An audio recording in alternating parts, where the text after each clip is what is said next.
Welcome to YouTube channel जियादा पड्डा। I am your law educator Vishal sir. कैसे हैं आप लोग? I have done my LLB, also done LLM in criminal law, qualify UGC NET in December 2022 में फंसा कर currently working as assistant professor in VSST college Kanpur. मैंने अभी जियादा पड्डा ने 500 प्लस सिलेक्शन दिए, आप सभी लोग देख सकते हैं। अगर आप भी इस जियादा पड्डा जियादा की जर्नी में हमारे साथ जुड़ना चाहते हैं, आप लोग डायरेक्टली ऐप को इंस्टॉल करके एनरोल करके जुड़ सकते हैं और जियादा की जर्नी को आसान बना सकते हैं। पेपर 1 प्लस पेपर 2 दोनों के बैचेस ऑलरेडी जियादा पटना के ऐप पे स्टार्ट हो चुके हैं, आप सभी ले सकते हैं। अगर चाहे तो पेपर 1 का इंडिविजुअल बैच लेना चाहे ले सकते हैं, पेपर 2 का इंडिविजुअल बैच भी ले सकते हैं या दोनों कंबाइंड बैच भी ले सकते हैं। सभी चीजें ऑलरेडी जियादा पटना के ऐप पे आप सभी देख सकते हैं। देखिए, ये जियादा पटना का पूरा शेड्यूल है, आप सभी लोग देख सकते हैं। सोशियोलॉजी की क्लास है, पॉलिटी की क्लास है, geography, English, computer science, education, people and public administration, law by me. Monday to Friday रोज शाम को रात के 9 बजे मैं लाइव आऊंगा आपके साथ। ये सब जियादा पट्टा की ऐप, सारी अदर पेपर 1 की क्लासेस है, आप सभी ये सभी देख सकते हैं। देखिए यार, मेरा हमारा टॉपिक है मूता मैरिज इन मुस्लिम लॉ। बहुत बच्चे मुझसे क्वेश्चन पूछ रहे थे मूता मैरिज क्या होती, कहाँ कहाँ एप्लीकेबल होती, कहाँ कहाँ क्या होता है। तो मैंने कहा आज आपके साथ मूता मैरिज पे डिस्कस कर ले, ये भी एक टॉपिक है, क्वेश्चन बन सकता है। जैसे हमारी सीरीज चली 90 डेज 90 टॉपिक, तो 90 डेज में मैं 90 नए टॉपिक्स आपको बताऊंगा, ताकि आपको आपकी पेपर के लिए बहुत फायदेमंद हो। मूता निकाह, देखिए द वर्ड मूता लिटरली मीन्स इंजॉयमेंट। देखिए मूता निकाह जो होता है वो टेम्परेरी फॉर्म ऑफ मैरिजेस है। जो टेम्परेरी मैरिजेस होती है वो होती है मूता निकाह, टेम्परेरी फॉर्म ऑफ मैरिज। ये परमानेंट नहीं होती। परमानेंट मैरिज तो जनरल हमारी जो डे टू डे हम लोग करते हैं वो होती है। निकाह जो परमानेंट होता है, कबूल और वो चीजें वो होती है, लेकिन मूता निकाह टेम्परेरी फॉर्म ऑफ मैरिज है। द वर्ड मूता लिटरली मीन्स इंजॉयमेंट, इंजॉयमेंट के लिए होता है। It may be rendered as a marriage for pleasure. तो इसका मेन पर्पस क्या होता है मूता का? मूता का इंजॉयमेंट मेन पर्पस होता है प्लेजर, सेक्सुअल प्लेजर के लिए, एंड प्रोक्रिएशन ऑफ चिल्ड्रन, ताकि बच्चों का क्रिएशन हो सके, प्रोक्रिएशन हो सके चिल्ड्रन का, इसलिए मूता निकाह होता है। और temporary form of the marriage है, क्योंकि बिकॉज इट इज ये कुछ समय के लिए होता है। हो सकता है 1 दिन के लिए हो, 2 दिन के लिए, इस टाइप से होता है। मूता marriage the marriage for temporary but a fix period. Temporary period के लिए होता है, परमानेंट नहीं होता है, because it is fix for a day, even for year, even for 1 month, इस तरीके से होता है। परमानेंटली फिक्स नहीं होती है मैरिज, और इसमें दावत स्पेसिफाई करना मैंडेटरी होता है। मूता marriage is void in the Sunni law. Sunni law में ये वॉइड होता है, ठीक है। लेकिन because the word use at the time of proposal and acceptance must denote an immediate and permanent union.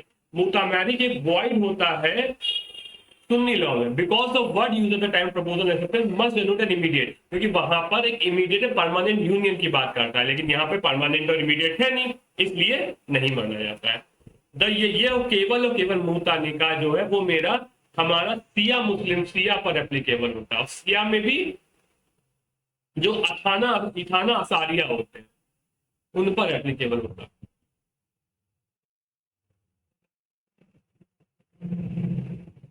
इथाना असारिया जो मैक्सिमम सिया इसी के माने जाते हैं।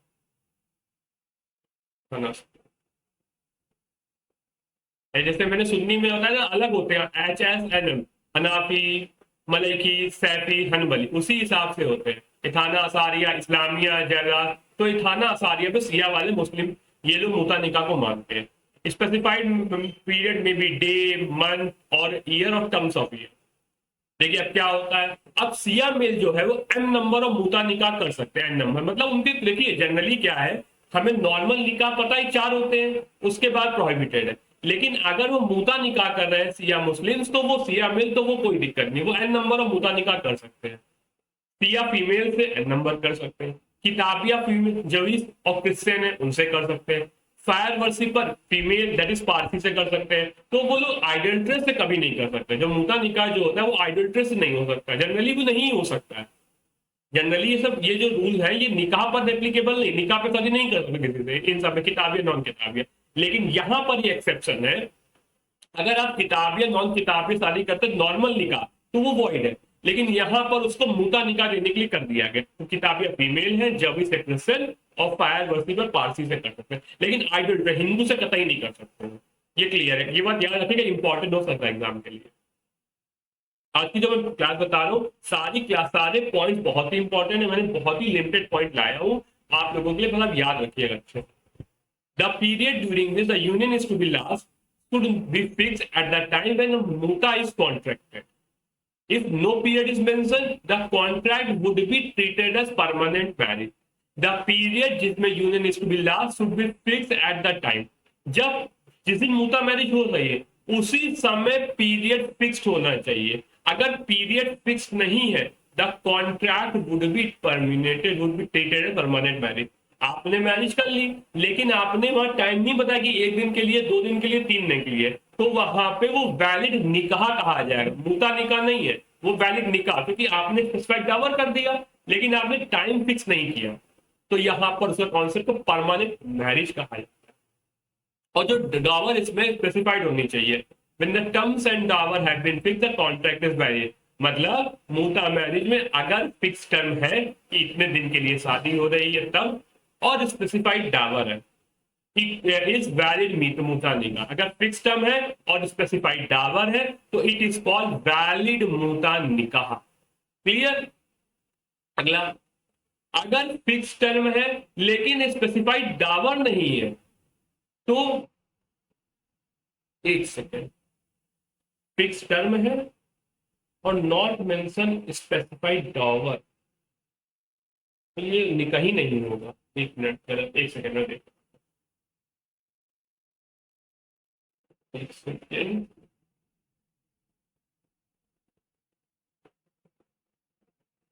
हाँ गलत लिख दिया, सॉरी, वही मुझे लगा कुछ है इसमें। अगर फिक्स टर्म है और स्पेसिफाइड डावर नहीं है तो नो निकाह, कोई निकाह ही नहीं होगी। अगर फिक्स टर्म नहीं है और स्पेसिफाइड डावर है तो वैलिड निकाह हो जाएगा, कि आपने टाइम पर टर्म फिक्स नहीं किया लेकिन डावर स्पेसिफाई कर दिया, इसलिए वैलिड निकाह हो जाएगा। लेकिन फिक्स टर्म है और डावर स्पेसिफाइड नहीं कि नो निकाह, निकाह ही नहीं होगा। देखिए मैंने ऊपर लिखा है कि नहीं लिखा है, the period during which the union is to be last should be fix at the time beta is contracted. If no period is mention the contract would be treated as permanent marriage. Such dower should be specified in the contract. When the terms and dower have been fixed, the contract is valid. और अगर उन्होंने डावर नहीं fix किया तो निकाह ही नहीं होगा, कोई निकाह पॉसिबल ही नहीं है। यहाँ पे सीधा से ये मतलब है there must be proper contract, declaration and acceptance of necessary. Sorry.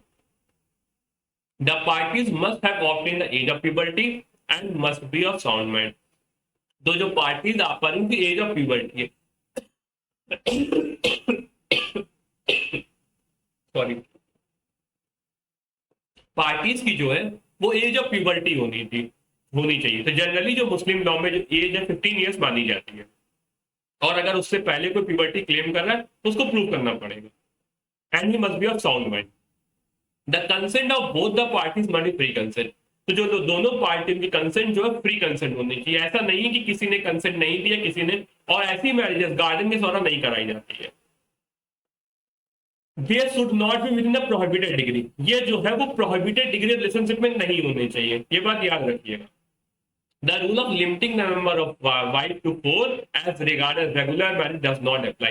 तो मुता मैरिज पे 4 मैरिज वाला रूल नहीं होता, इसमें n नंबर ऑफ मुता निकाह कर सकता है, ये मैंने आपको पहले ही बता दिया। अब लीगल इंसिडेंट्स क्या होते हैं, तो new mutual rights of inheritance are created within the person. अगर आपस में शादी हुई है कोई म्यूचुअल राइट इनहेरिटेंस नहीं हो जाएगा, but if there is an agreement to the contrary such agreement will be enforced and effective. The children will be considered legitimate and capable of inheriting both the parties। जो children है वो legitimate कहे जाते हैं and capable of inheriting from both the parent. और अगर वो legitimate माने जाते हैं क्योंकि जिनके जो बच्चे होते हैं वो लेजिटिमेट होते हैं और उनके पास कैपेबल होते हैं inheriting from both the parent. Wife entitle तो नहीं maintenance, but she can claim maintenance under 125 CrPC. अब ये भारतीय हमारे न्यू क्रिमिनल लॉज पे बेस्ड है, मुझे इसका प्रोविजन मैंने देखा नहीं, आप लोग देख लीजिए, ठीक है। ठीक है, तो जनरली कोई husband wife mutual right claim नहीं कर सकते, लेकिन बच्चे हैं वो लेजिटिमेट होते हैं, क्लेम कर सकते हैं। और इवन if वाइफ क्लेम करना चाहती है तो वाइफ 125 सीआरपीसी में कर सकती है। Husband has a right to refuse procreation, husband के पास राइट है वो प्रोक्रिएशन के लिए मना कर सकता है। Marriage comes to an end on the expiry of the term, तो मैरिज कैसे एंड होगी? यहाँ पे डाइवोर्स नहीं होता है। मैरिज जैसे ही एक टेम्परेरी टाइम पीरियड के लिए आप शादी करी तो वो खत्म हो जाएगा, मैरिज डिसॉल्व हो जाएगी। Husband does not have a right to divorce, husband के पास तो राइट टू डाइवोर्स नहीं होता है, बस ओनली टर्मिनेशन होता है। अगर 1 साल के लिए तो 1 साल रहना पड़ेगा, आप पहले से टर्मिनेट नहीं कर सकते। लेकिन टर्मिनेट करने का एक तरीका होता है, but can be terminated union earlier by making a gift. आप हस्बैंड क्या करे, हीबा ई मुद्दत कर सकता है, कहता है कि मैं तुम्हें छोड़ता हूँ, वह डाइवोर्स नहीं होगा, खाली और टर्मिनेट होता है सेशन, जिसको वो आप गिफ्ट टर्म का गिफ्ट करके उसको दे सकते हैं। हीबा मतलब गप, और हीबा ई मुद्दत, मैं अब आपको रेस्ट टाइम के लिए छोड़ता हूँ, हीबा ई मुद्दत हो जाता है। अब वाइफ चाहती है उसको छोड़ना तो ये हो सकता है she can remit the dower amount, जो डावर उसको लेना था या जो लिया था उसको वापस कर देगी, तो उसको बोलते हैं हीबा आई महर। सिंपल। जनरली डाइवोर्स नहीं होता है, जितने समय के लिए उतना रखना पड़ेगा। अगर उससे पहले हस्बैंड चाहता है तो हस्बैंड हीबाई मुद्दत कर सकता है और रेस्पिरेटली छोड़ देगा, और अगर वुमेन चाहती है तो हीबाई महर करना पड़ेगा, तो डाइवोर्स को डावर छोड़नी पड़ेगी। अब क्वेश्चन ये आता है कब इद्दत ऑब्जर्व करनी है? अगर मैरिज कॉन्सुमेट हो गई है तो पूरा डावर मिलने के लिए है, और उस केस में डेथ हो गई है वुमेन की तो 4 मंथ 10 दिन होती है। अब और इसमें क्या था, कोई डाइवोर्स इद्दत नहीं होती है, लेकिन टर्मिनेशन टेक मतलब 1 साल के लिए मान लीजिए हुआ है, तो अब 1 साल के लिए अगर मुता मैरिज हुई है तो उसके बाद अगर टर्मिनेशन 1 साल के बाद आपको एक लिमिटेड टाइम पीरियड के लिए इद्दत पीरियड मानना पड़ेगा।